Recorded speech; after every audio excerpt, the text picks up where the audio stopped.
transformed our city. And so I'd like to, and our communities, I'd like to call up Mayor Nenshi to say a few words to welcome you as well.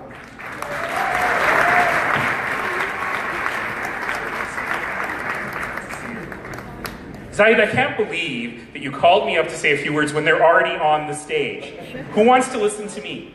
Well, they're ready to. I don't want to. So I will be uncharacteristically brief. So let me just say to both of you, welcome. Thank you. We are so thrilled that you're kicking off the Jubilee Concert Series in Canada, here in Calgary. I know you were going to melt what ice is left in the city after that concert tomorrow night. We are what you call the Chinook Winds. Yes, you're our very own Chinook Winds. That's exactly it.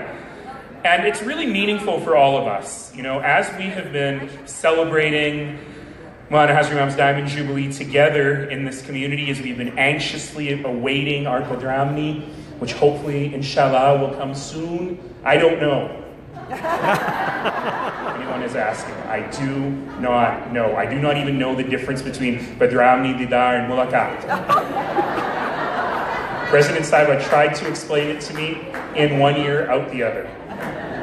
But I know that the Jamat is very excited because we're using this Diamond Jubilee as an opportunity to celebrate Hazrimam's great achievements here and in the world, but we're also using this as a reflective moment for the Canadian Jamat, to think about what we've accomplished here. And I love what you said, precisely because we're Ismaili, precisely because what we've been able to do in our community, what we've been able to participate in, and the ethics that we have grown up with have allowed us to do exactly that. And that's the most exciting thing, I think, about being an Ismaili, that there's no conflict between letting your talent shine and doing great things out in the world while remaining deeply, deeply rooted in the community and the values and ethics of our community. And I think that is a very, very special thing.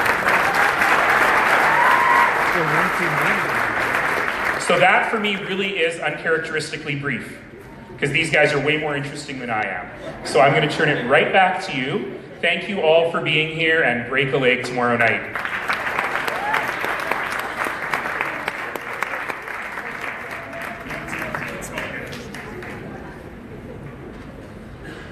So we've both heard from you, we've heard from our mayor as well about this transcendent legacies of Jubilees. We're now roughly 8 months into the Diamond Jubilee year. What has this year looked like for you? It's been busy. It's been very, very hectic. We've traveled to quite a few cities, and we started in the US. Of course, we did 8 concerts, and then we went to Moscow with the Jubilee concerts, and we performed for approximately 8,000 people, and all those 8,000 people didn't understand a word of Hindi.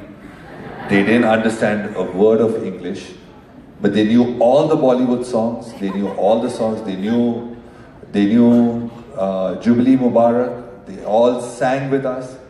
It was the most incredible feeling to be able to hear all our Ismaili brothers and sisters from Tajikistan singing our songs and joining in. It was just amazing. So, and then here we are in Canada. And the next couple of months, it's going to be Dhaka, and then we're going to Australia and New Zealand with the Jubilee concerts. So yeah. So the experience has been really incredible, and one thing we've noticed that as a community, we've come together even closer.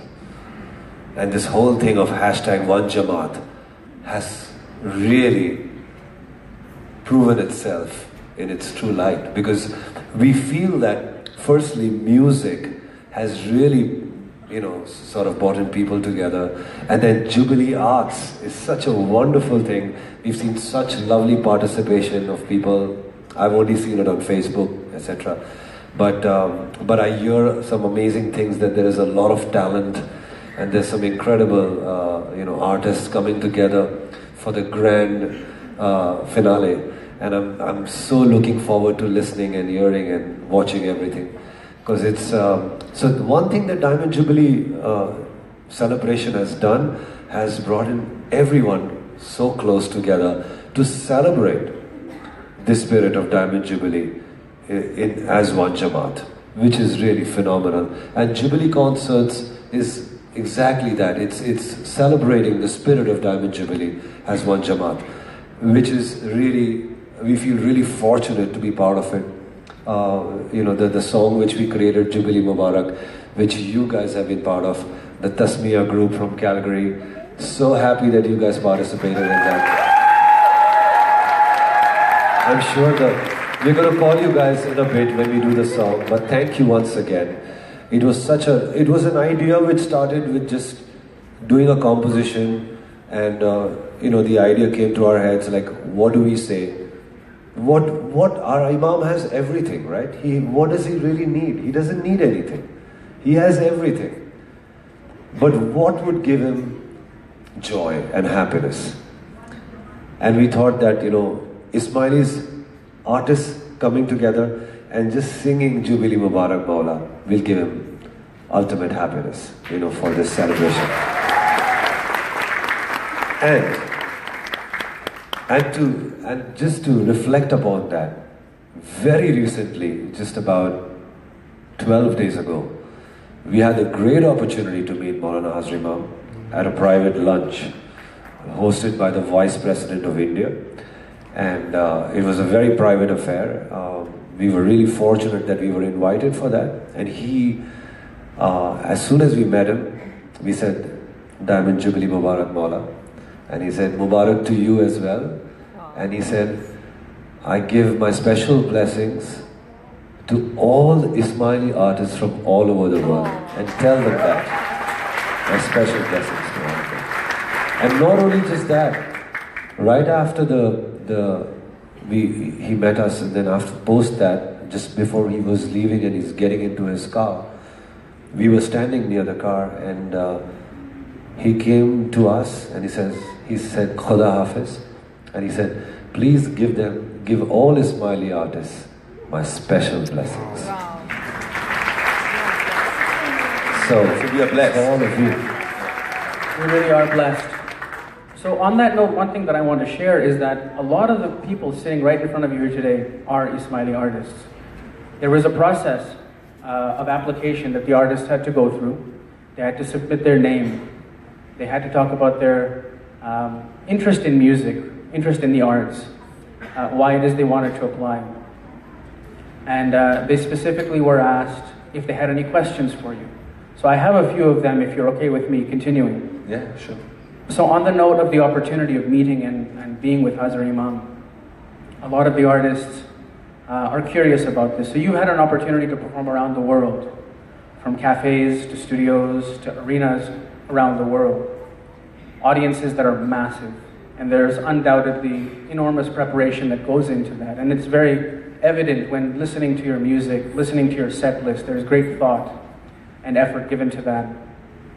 What kind of preparation goes into preparing for performing for the Imam? Oh, that's a tough question. It's actually a tougher set to perform because when you're in a concert, you're in a big concert, you have 10,000 people, 50,000 people. You make a mistake, somebody might notice it, or most people would not notice it, because you being a perfectionist, you're trying to get the best out of your own self. But when you're performing in front of your Imam, it's a different level of perfection that you are looking for within yourself. There's a whole emotion. There's a whole choke out that happens because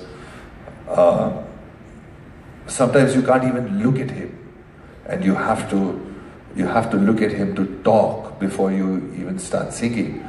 And there's a lot of times you can't even start singing because you feel you're not going to be able to sing. So it's probably the most memorable and the most difficult set to ever perform in front of him. And we've had the opportunity twice now. We performed for him the first time in Kenya. And I remember when we finished performing, I got off the stage and I started crying. I couldn't stop crying. And Salim was exactly the same, I remember. And even the second time, the first time when we finished and then we had the opportunity to meet him, and he said, I'm so happy. I'm so happy that you make music and entertain people. No, he said, I'm very happy that you bring happiness in this world through your music. So continue to do that. And that was very touching and very, it gave us a lot of confidence, and it gave us a lot of strength to do what we do and believe in what we do. And of course, the second time when he met us, he said that I'm very happy that you make devotional music, because devotional music goes on. It's been going on for centuries, and it will go on for centuries. So continue making devotional music. So these are the things which he said, we shared with us. But answering your question, it is very, very challenging, because like Sulaiman said, it's the level of nervousness is. I mean, I don't get nervous when I'm performing in front of an audience of like whatever number. Like we performed for 90,000 people at the Johannesburg Arena for FIFA World Cup 2010. It was nice. It was great.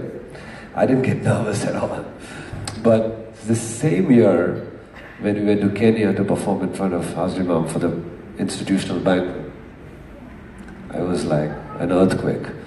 I was not okay. I was feeling very nervous and very, very shaky. But Sulaiman said a very beautiful thing before starting the performance. He said, thank you, Maula, for giving us the opportunity, Khudawand, to give us an opportunity to perform in front of us.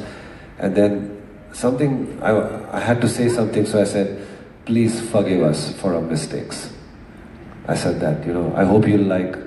These songs have been really popular, the ones we're going to perform, and it's because of your blessings. And I hope you will forgive us for all our mistakes. And he just smiled and he nodded. And that just kind of gave me the strength to start. So it is, it's a bit, you lose your balance, you lose yourself when you're in front of him. But of course it's very memorable and it's very overwhelming. And it's something that we'll remember for a lifetime.